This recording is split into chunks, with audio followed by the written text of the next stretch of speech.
Merci. Xavier Paluskiewicz. Merci Madame la Présidente. Monsieur Bourlange disait tout à l'heure que nos collègues avaient déjà tout dit et se proposaient en conséquence de dire tout le reste. Oserais-je aller jusqu'à citer André Gide qui disait « Tout a été dit, mais comme personne n'écoute, il faut répéter ». Alors évidemment, loin de moi l'idée que personne n'est écouté, ce qui m'évitera évidemment de devoir répéter.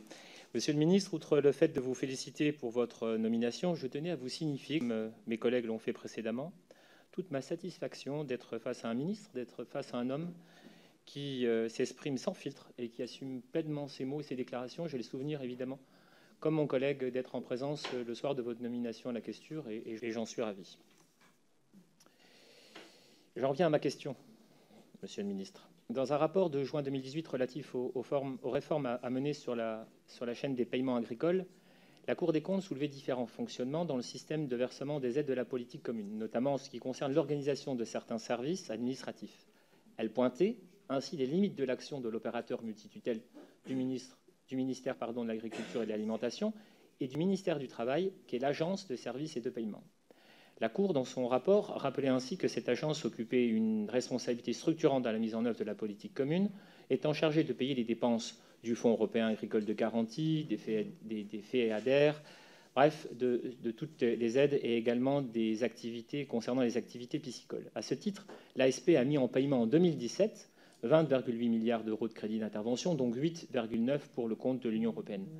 Dans le versement de ces aides, l'ASP a donc une responsabilité d'exemplarité et de bonne gestion des fonds. Or, et je voulais l'indiquer en ma qualité de commissaire aux finances, la Cour des comptes, dans son rapport, regrette divers dysfonctionnements dans son organisation, notamment la superposition particulière complexe des compétences en matière de contrôle des aides entre les services de l'ASP et ceux des directions départementales des territoires sous l'autorité des préfets de département.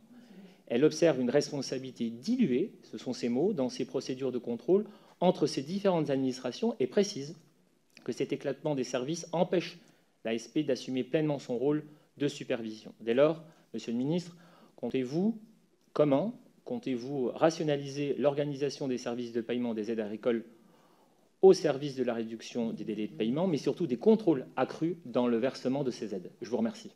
Merci. Monsieur Paluskiewicz, qu'est-ce que vous voulez que je vous dise, moi? Je suis d'accord.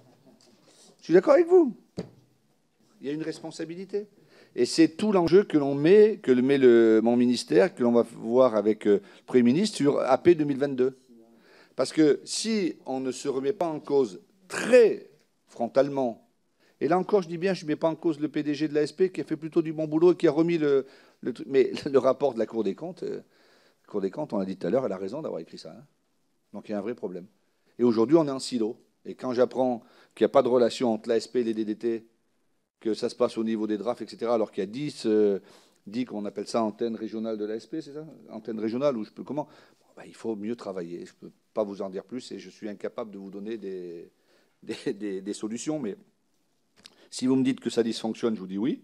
Et si vous me dites qu'il faut éviter que ça dysfonctionne, je vous dis oui. Après, je ne peux pas vous en dire plus pour l'instant.